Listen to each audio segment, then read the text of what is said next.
Muy buenas tardes a todos, ¿qué tal? ¿Cómo están? Ante todo quería desearles un feliz y próspero 2026, año que ha empezado con fuerza y hasta con fuegos artificiales. También ha empezado con fuerza para nuestro invitado de hoy, el artista franco-mexicano Diego García Lara, quien inaugura una exposición aquí en París después de graduarse en la Escuela de Bellas Artes, en la que ha sabido encontrar el brillo de los pigmentos.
Muy buenas tardes, Diego. Muy buenas tardes, encantado. Bienvenido a Radio Francia Internacional. No es fácil, ¿no?, encontrar el brillo de los pigmentos ahí en la Escuela de Bellas Artes. Bueno, depende, es un trabajo que me duró como tal vez unos 3 años de ensayos de encontrar diferentes como que puede ser de repentina o formas de como que explotar el pigmento, que entonces se va a secar de una forma diferente. Y entonces, por ejemplo, los que tienen un pigmento más pesado van a bajar con el agua, otros van a subir, y entonces ya luego los pigmentos pueden salir diferentes según cómo se secan también, de qué forma se secan. Entonces, imagino que es mucho más fácil encontrar ese brillo en los colores de tu Saboya, donde creciste, ¿no? En los Alpes franceses. Sí, bueno, también lo chistoso es que muchos de esos pigmentos vienen de los minerales o algas también, y en realidad yo encontré un amigo que me prestó ciertos pigmentos que son particulares porque no están como que acabados. Y entonces ellos, por ejemplo, están hechos con algas. Y entonces cuando se secan van a secar y tener color, bueno, un brillo diferente según si se seca con la luz del sol o con el oxígeno. Entonces si se seca únicamente con oxígeno y que no hay luz, puede aparecer un morado como que con reflectos verdes. Y si hay luz, como serán como que más dorados, o no habrá ninguno, depende de... Hay que tener nociones de química, ¿no?, para Un poco, pintar sí. hoy en día. Increíble. Permíteme que recuerde a nuestros oyentes que has nacido en México en 1997, Ujú. en el seno de una familia de científicos.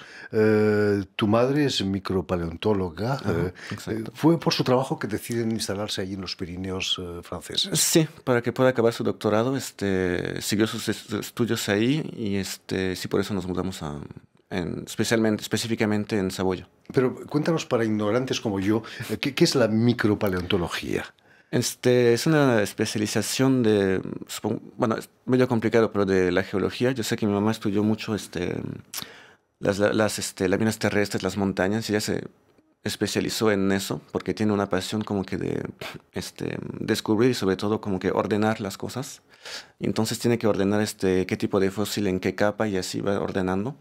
En realidad, esos microfósiles son los que, por ejemplo, pueden dar petróleo, que se pueden, creo que podrir, y entonces ahí se convierten en petróleo.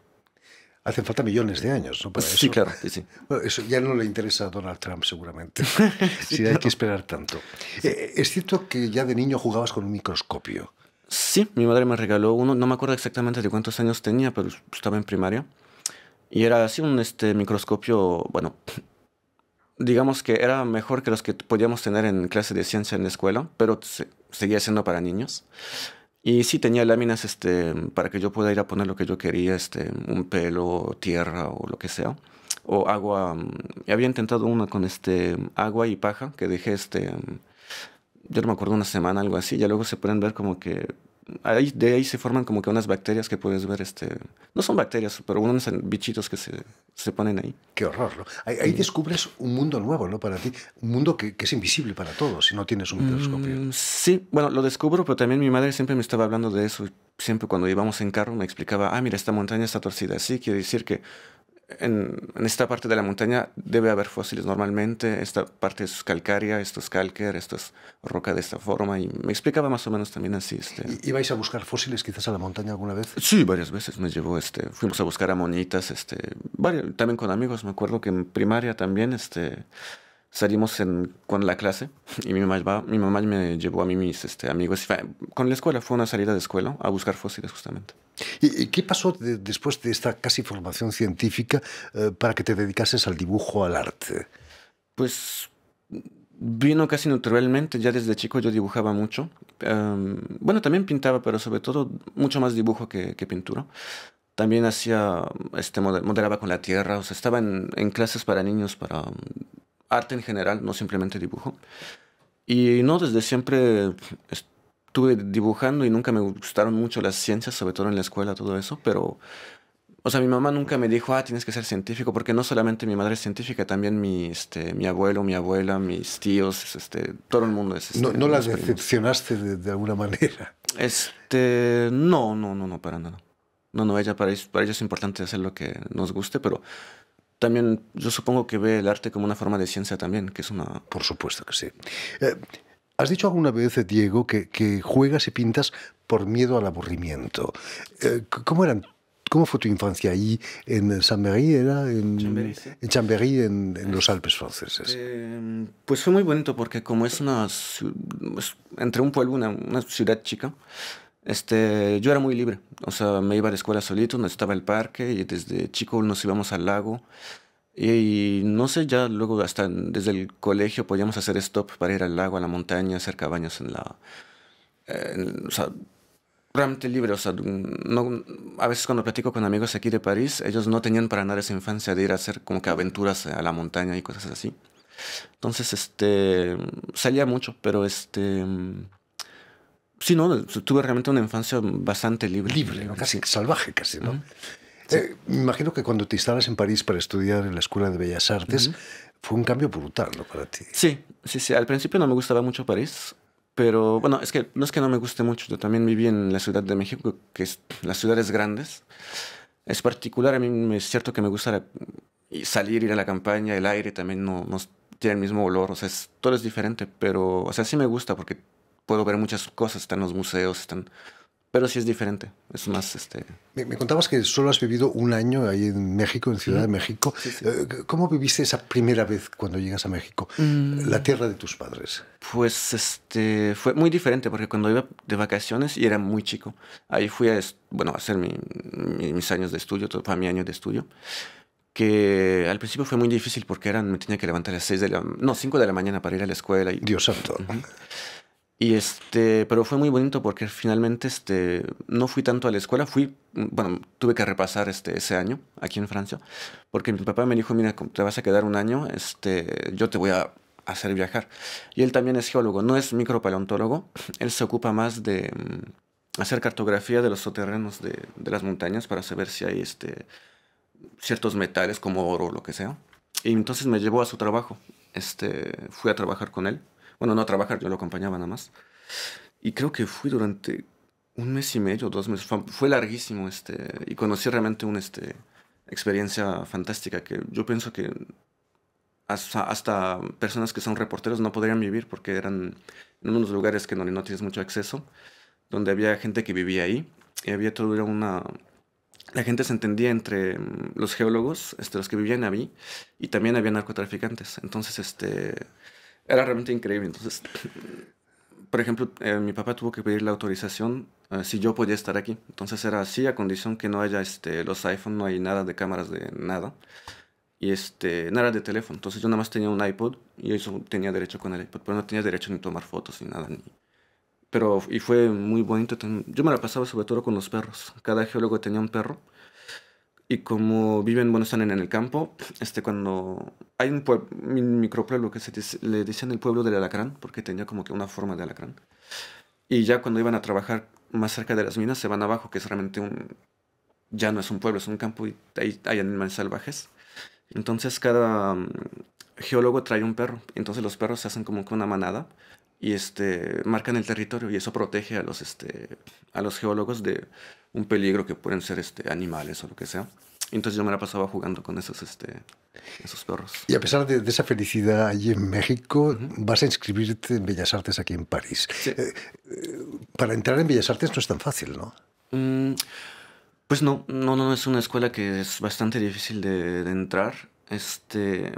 Yo la intenté así, bueno, hice una escuela preparatoria antes, este, donde yo descubrí que finalmente, porque como tenía dificultades en la escuela, no tenía mucha confianza, pero ya después de esa escuela preparatoria me di cuenta que finalmente era como que tenía, bueno, mis profesores me decían que tenían mis chances, entonces intenté y finalmente ya entró así, Entraste. sí. 5 años ahí en Bellas Artes. Sí, más, de Allí, hecho, 6 años. 6.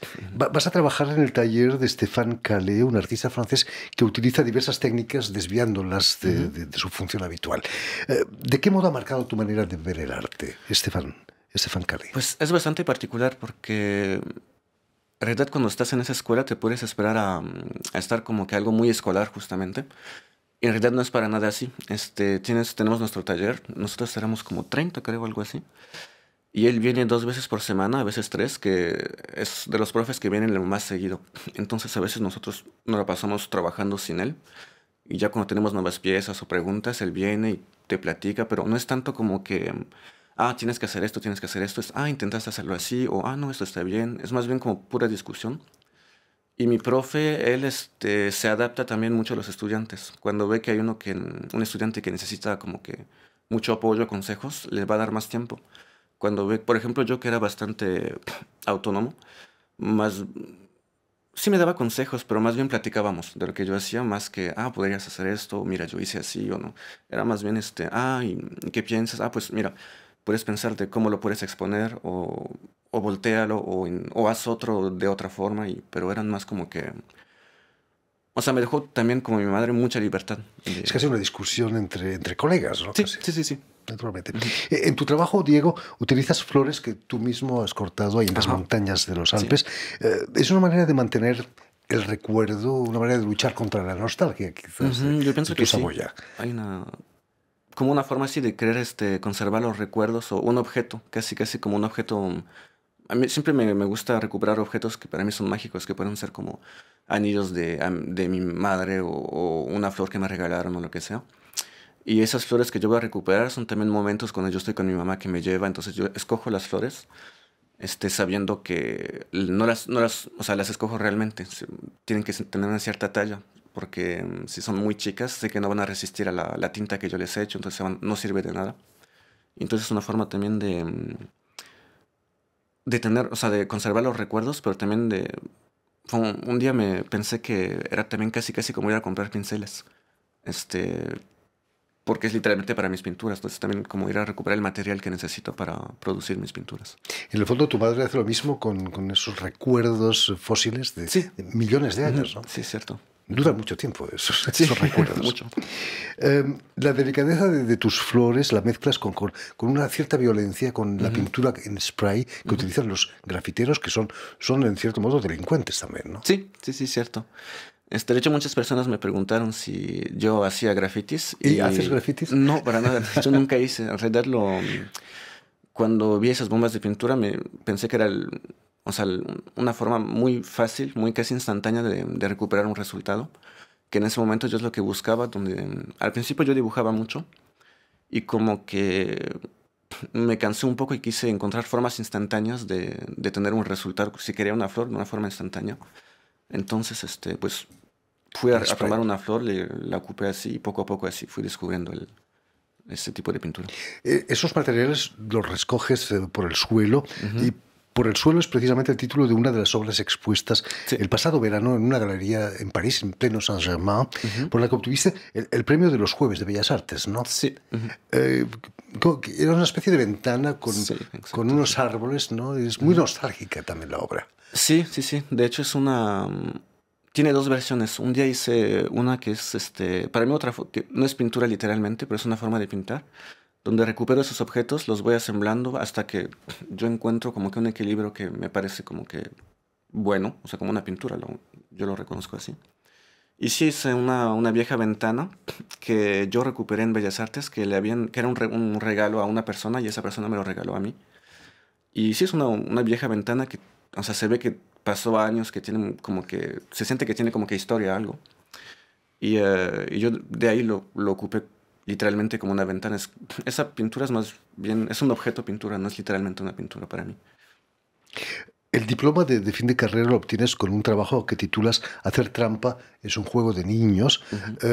¿Hacías trampa cuando eras pequeño? No, pero me recuerdo que sí, a veces con mi mamá podía mentir o esconder las cosas y así. ¿Quién no lo ha hecho, no? Sí, claro. Y pero no, también es mucho de un recuerdo que tuve que estaba en primaria otra vez, que un profesor pensaba que hacía trampa y no sé por qué a mí me enojó mucho porque no hacía trampa. Entonces, pues no sé, eso me marcó. Y ya es mucho más tarde cuando me recordé que no es una forma de trampa, pero es una forma de ocupar objetos para hacer otra cosa. Entonces, me acuerdo que en los exámenes se me olvidaba mi escuadra. Y entonces cortaba en el papel, ves que tiene los cuadritos bien hechos. Entonces yo servía los cuadros para fabricarme una escuadra y poder trabajar así.